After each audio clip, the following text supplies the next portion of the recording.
In this video, I'm gonna show you guys how to download and install the YouTube app for Windows 10 and Windows 11. Now, if you see on the Microsoft Store and you try to search for YouTube, you will see that it doesn't actually have an official YouTube app. So what you can do instead is close your Microsoft Store and open up your browser.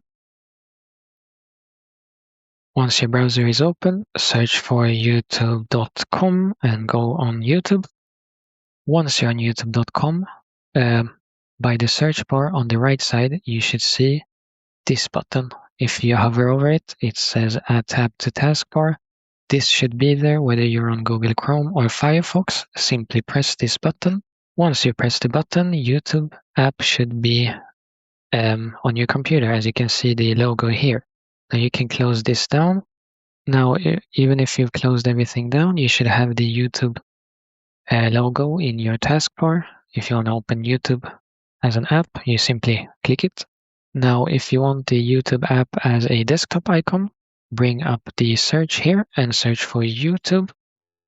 Then right-click YouTube, click Open File Location, and then simply copy this by right-clicking and pressing Copy, and then paste it on your desktop by right-clicking and clicking Paste. You now have the YouTube app as a desktop icon. If this video was helpful, please feel free to leave a like, comment, and subscribe. Bye!